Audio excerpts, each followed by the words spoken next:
Hi, and welcome to another episode of The Golden Truth.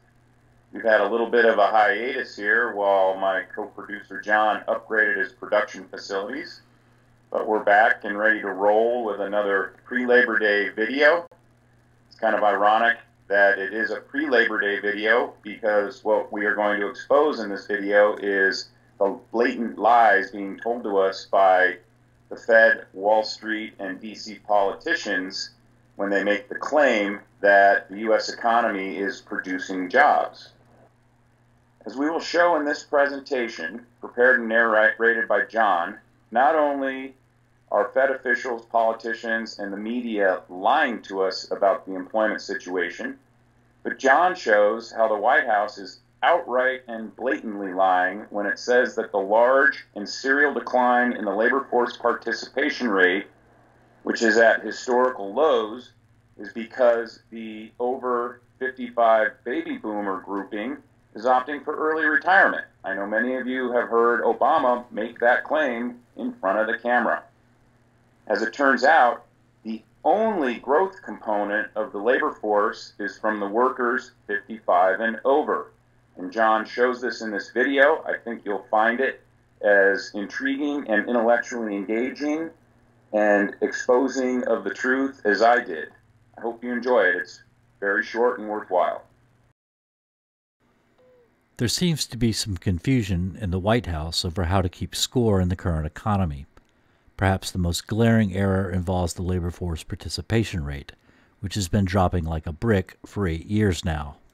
The administration blames the plunge on the aging workforce, an explanation that's parroted by the media despite its complete refutation by the data. From late 2006 to spring 2014, the labor force participation rate declined from 66.5% to 62.7%. The White House says more than half of this drop has been caused by huge numbers of aging baby boomers. The administration's theory is that when people retire, they no longer work or look for work, which on the one hand takes them out of the labor force. But these same people, on the other hand, remain part of the working age population for years. This would drop the labor force participation rate, if it were really happening as claimed, but it isn't. In fact, the reverse is occurring. Put simply, the aging baby boomer theory is a hopeless airball. The Federal Reserve keeps records on 4 component age groups that make up the labor force participation rate. Each group's respective impact on the total rate is thus readily ascertainable. The first group is the youngest.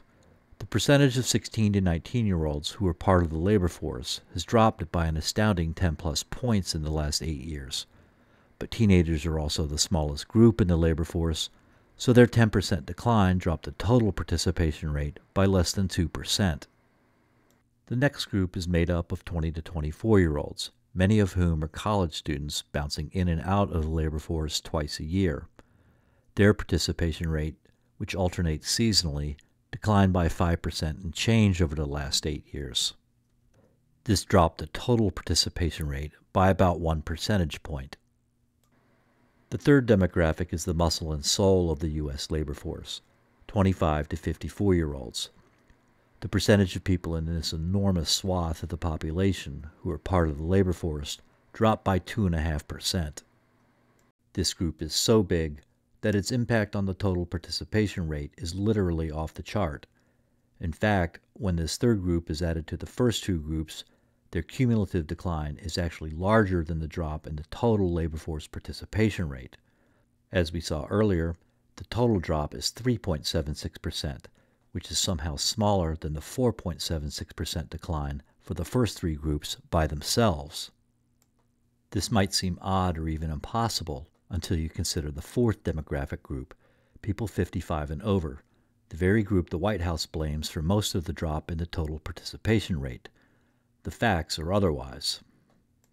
The 55-plus group is the only one with an increasing labor force participation rate.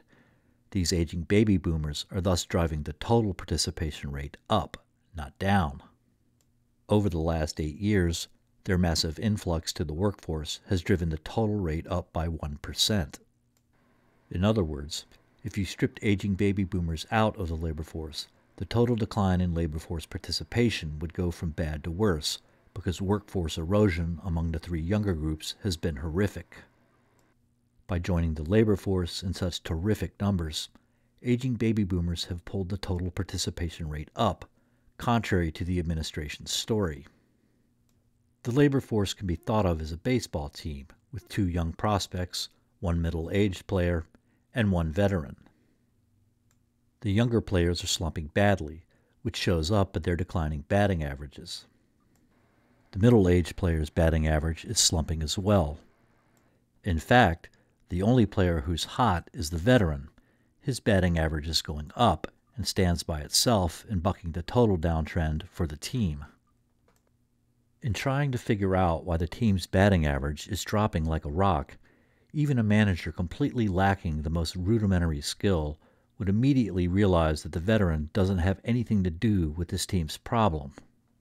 Despite the clarity of this fact, the Wall Street Journal repeats the White House fiction that the majority of the decline in the participation rate has been driven by the retirement of the baby boom generation. The Journal includes a graph to illustrate this White House talking point. In the graph, aging baby boomers are depicted against every shred of data as driving the labor force participation rate down. As we have seen, however, this is categorically false. The boomers have been driving the participation rate up, not down. The White House is repeatedly missing the easiest layup in economics, and the media is following right along. The truth is that high-paying manufacturing jobs have been shipped overseas for a long time now, which has destroyed Main Street's primary mechanism for wealth generation. The destruction of wealth has driven record numbers of grandparents back into the workforce to compete with their children and grandchildren for menial positions as Walmart greeters. Today's economy is based not on manufacturing, but on fraudulent debt, masked by complexity and levered by size. It is controlled by a handful of well-dressed thieves and their obedient servants at the top. This elite knows that putting ordinary Americans in the gutter lies at the heart of its own success. So, Dave, what do you make of our president as an athlete? What's up with his basketball shooting? I thought he was a huge basketball fan. By my count, he missed 20 out of 22 shots, and half of them were layups.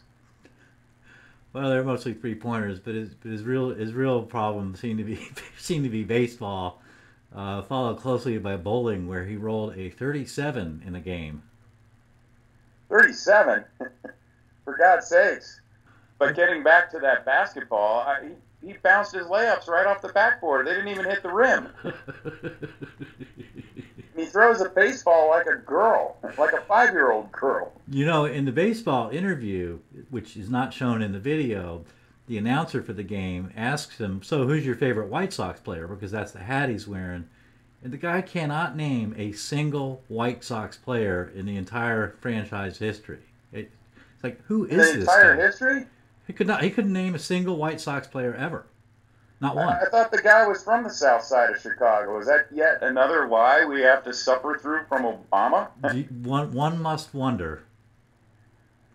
Just incredible. Well, you did a great job with presenting the data, and what's the most stunning and astounding part of it is they're sitting there and lying to our face on Fox News, CNN, MSNBC, everyone's local newspaper, and yet the actual truth is right there in the report. Well, all I can say is our system is like the Titanic, only it's already starting to sink, and it doesn't really matter who's quote-unquote leading us down underwater. But anyway, I hope everyone has a great Labor Day weekend, and for now, that's the golden truth.